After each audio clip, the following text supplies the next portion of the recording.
واقعتاً رب تعالیٰ نے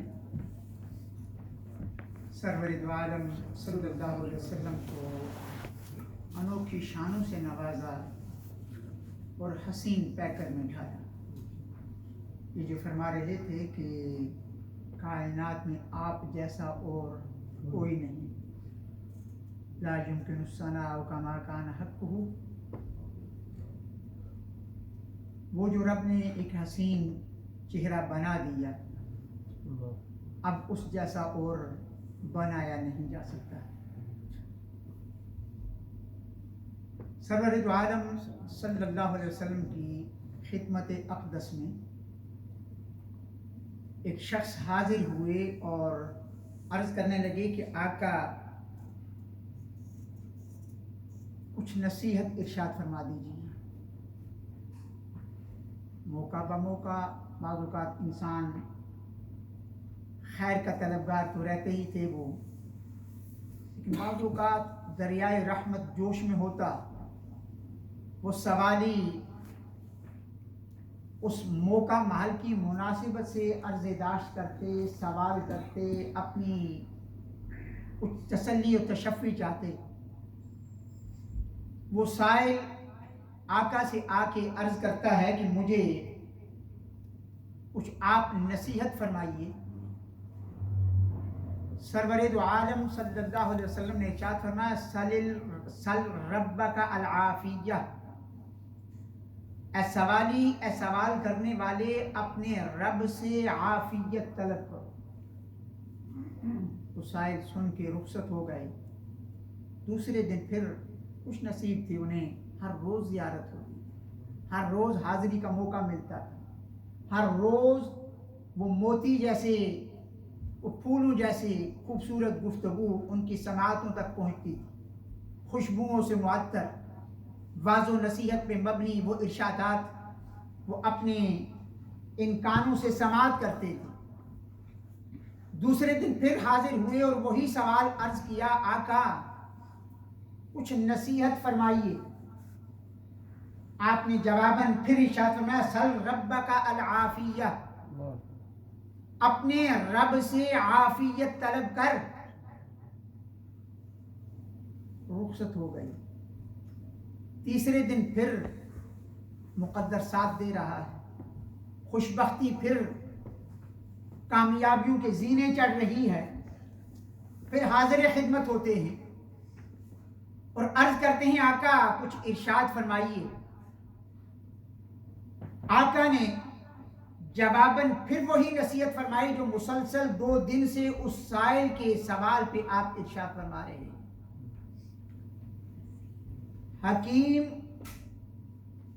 بیمار کو اس کی مرض کے مطابق علاج بھی تجویز کرتے ہیں اور دوائی بھی دیتے ہیں.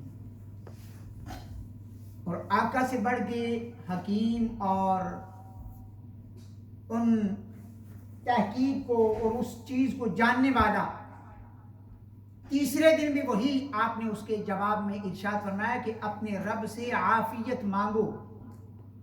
اور ساتھ تھوڑی سی وضاحت بھی کر دی کہ اس سائل کے ذہن سے وہ خدشات دور ہو جائیں کہ کل پرسوں اور اس سے اگلے دن یہ مسلسل ایک سوال کر رہے ہیں اور میں اس کے جواب میں انہیں یہ کہہ رہا ہوں کہ سل ربک العافیت والمعافات فی الدین والدنیا. دین و دنیا کی خیر اپنے رب سے مانگو. اور آپ نے اس کی وضاحت یوں ارشاد فرما دی، فرمایا فَإِذَا أُعْطِيتَ الْعَافِيَةَ وَالْمُعَافَاةَ.